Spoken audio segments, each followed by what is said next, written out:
Hi hello everyone, welcome to Neha kitchen. ఈరోజైతే నేను sweet shop స్టైల్లో మడత కాజాని ప్రిపేర్ చేశానండి. ఎంతో జ్యూసీగా, టెండర్గా, టేస్టీగా ఉండే ఈ మడత కాజాని ఎలా ప్రిపేర్ చేయాలో చూసేద్దాం. ముందుగా ఒక బౌల్ తీసుకుని ఇందులోకి ఒక 2 కప్పుల మైదా ఫ్లోర్ని తీసుకున్నానండి. ఈ మైదా పిండిని తీసుకున్న దాంట్లో ఒక పావు కప్పు వేడివేడి ఆయిల్ వేస్తున్నాను. ఆయిల్ ప్లేస్లో మీరు డాల్డా కానీ నెయ్యి కానీ వాడుకోవచ్చు. హెల్తీగా చేసుకోవాలంటే నెయ్యితో కూడా చేసుకోవచ్చండి. నేనైతే ఇందులో ఆయిల్ వాడుతున్నాను. ఇందులోకి ఒక 1/2 table spoon salt, 1/2 table spoon baking soda వేసుకుని పిండి అంతా కూడా మనం చేతితో ఇలా రఫ్ చేసుకుంటూ మిక్స్ చేసుకోవాలి. పిండికి ఆయిల్ అంతా కూడా పట్టే విధంగా మిక్స్ చేసుకుని ఆయిల్ సరిపోయిందో లేదో మనకు తెలియాలంటే ఇలా పిండిని ముద్ద చేస్తే మనకి ముద్ద అవ్వాలి. ఇలా ఇప్పుడు పర్ఫెక్ట్గా సరిపోయినట్టండి. ఇందులోకి కొంచెం కొంచెంగా వాటర్ వేసుకుంటూ మనం ఈ పిండిని చపాతీ పిండి ముద్దలాగా మిక్స్ చేసుకోవాలి. చూడండి, ఇలా మనం కొంచెం సాఫ్ట్గా మనకు చపాతీకి చేసుకునే పిండి కంటే మనం సాఫ్ట్గా చేసుకోవాలి. కొంచెం ఇలా సాఫ్ట్గా మనం ప్రిపేర్ చేసుకోవాలి. చూడండి, నేను చూపిస్తున్న ఈ కన్సిస్టెంట్ వచ్చేంత వరకు మనం మిక్స్ చేసుకుని దీనిపైన కొంచెం ఆయిల్ స్ప్రెడ్ చేసేసుకుని మూత పెట్టి ఒక 15 మినిట్స్ పాటు పక్కన పెట్టేసుకుందాం. ఈలోపు మనం పాకం కూడా రెడీ చేసేసుకుందాం కాజాలకి. చూడండి, నేను 1.5 కప్పు షుగర్ వేసుకుంటున్నాను, 1 కప్పు వాటర్ యాడ్ చేసుకుంటున్నాను. వాటర్ వేసుకున్న తర్వాత ఇప్పుడు షుగర్ అంతా కూడా మిక్స్ చేసుకొని కరిగేంత వరకు మనం హై ఫ్లేమ్లో పెట్టుకొని కరిగించేసుకోవాలి.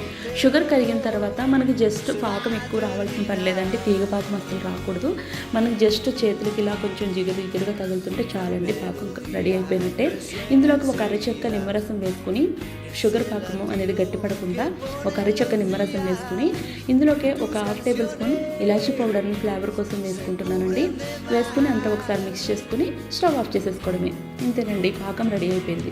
ఇప్పుడు మనం ముందుగా కలిపెట్టిన ఈ చపాతీ పిండి ముద్ద లాంటి ఈ పిండిని తీసుకుని ఒక 2 భాగాల కింద డివైడ్ చేసుకుంటున్నాను. ఒకటి తీసుకుని నేను చపాతీని ఎలాగైతే మనము చేసుకుంటామో అదే రీతిగా చపాతీ కర్రతో మనం ఒత్తుకోవాలండి. ఇలా పొడి పిండిని జల్లుకుని మనం ఇప్పుడు ఈ కాజాల కోసం ఈ పిండిని చపాతీలాగా రోల్గా చేసుకోవాలి. చూడండి, ఇలా మనం ఎంత వీలైతే అంత పలచగా మనం ఈ చపాతీని అనేది చేయాలండి. మనం ఎంత పలచగా చేస్తే మనకు కాజాలు అంత పర్ఫెక్ట్గా వస్తాయి. చూడండి, ఈ విధంగా మనము చపాతీలాగా చేసుకోవాలి. చూడండి, నేను చూపిస్తున్న విధంగా ఇలా చూడండి, నేనైతే ఇలా చేసుకున్నాను. ఇప్పుడు దీనిపైన ఆయిల్ అంతా కూడా స్ప్రెడ్ చేసుకోవాలి. పైన అంతా కూడా ఆయిల్ స్ప్రెడ్ చేసుకుని మనం మొత్తం చపాతీ మనం ఎంతవరకు చేయగలమో అంతవరకు పలుచగా చేసుకుని దానిపైన ఆయిల్ స్ప్రెడ్ చేసుకుని పొడి పిండిని చల్లుకోవాలి. పొడి పిండి అంటే నేను రైస్ ఫ్లోర్ని తీస్తున్నాను. రైస్ ఫ్లోర్ వేయడం వల్ల మనకి పొరలుగా చక్కగా వస్తుంది. మైదా కంటే రైస్ ఫ్లోరే మనకి చక్కగా పొరలుగా కనిపిస్తాయండి కాజాలు. ఇలా రైస్ ఫ్లోర్ చల్లుకుని మనం ఇప్పుడు కాజా కోసం ఇలా రోల్ చేసుకోవాలి. చూడండి, నేను చూపిస్తున్న విధంగా స్లోగా మనము రోల్ అనేది చేసుకోవాలి. ఇలా రోల్ చేసుకుంటూ ఉండాలి. పిండి మనకి ఒకవేళ అంటుకుంటుంటే చేతికి పిండి చల్లుకొని మనం ఇలా రోల్ చేసుకుంటూ ఉన్నారండి. మీలో ఎంతమందికి కాజాలు ఇష్టమో నాకు కామెంట్ సెక్షన్లో కామెంట్ చేయండి.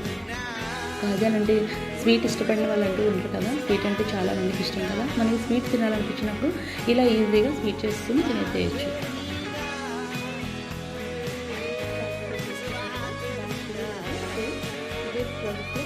చపాతీలాగా వేసుకుని మనం ఇలా రైస్ ఫ్లోర్ని స్ప్రెడ్ చేసుకుని రోల్ చేసేసుకుని కాజాలు అనేది ప్రిపేర్ చేసేసుకోవడమే.